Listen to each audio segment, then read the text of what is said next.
Good evening, and welcome to tonight's edition of Channel 6's Scandals at 6. I'm your host with the most, Chris McLeod, and tonight we'll be discussing the General Petraeus scandal.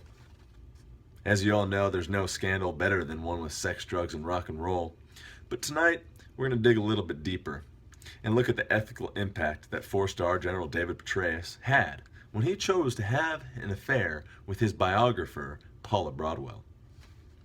As most of you know by now, General Petraeus recently resigned from his position in the CIA. This is all due to evidence of his affair and the concern that he has shared national secrets with Paula Broadwell.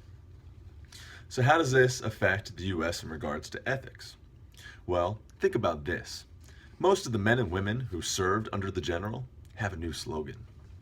It is General Petraeus or General Betray Us.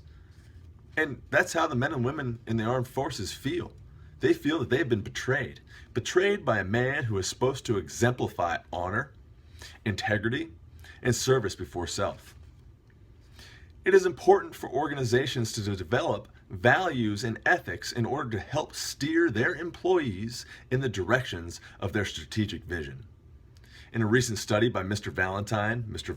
Fleischman, and Mr. Godkin titled Rogues in the Ranks of Selling Organizations, they find that evidence suggests that the development of corporate ethic values can mitigate concerns about unethical conduct.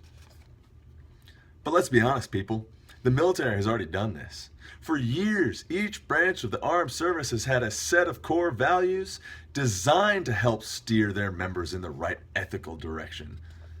So what went wrong in the case of General Petraeus? Was it the affair, the inappropriate relationship with somebody who works under him, or the fact that he may have revealed secret government information while in a relationship? We have all done something that we're not proud of in a relationship. We now look to our viewers. In a recent Twitter poll that we published earlier in the hour, we asked our viewers what they think about ethics in the workplace, and specifically the military. 51% said that ethics should be the main focus of the men and women in the armed forces, while a staggering 32% said that business is business. They are there to make money, not to worry about ethics. Next, we have 15% of our viewers who agree that ethics is important, but not more important than anything else. And finally, and this is the most shocking, there are 2% of our viewers who simply stated they could not define ethics. Let that sink in, ladies and gentlemen. What the military needs is a far more strategic plan when addressing the ethics of the senior leaders who run the armed forces.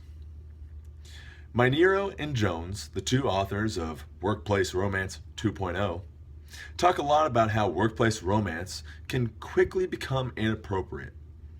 What they come to say is that a company is responsible for making it clear that relationships of a subordinate are unacceptable and will have a negative impact on all aspects of business. General Petraeus should have known this, and the armed forces should focus on this area in order to help prevent this in the future. Well, ladies and gentlemen, that's all the time we have tonight. Thank you for joining us for another installment of Channel 6's Scandals at 6.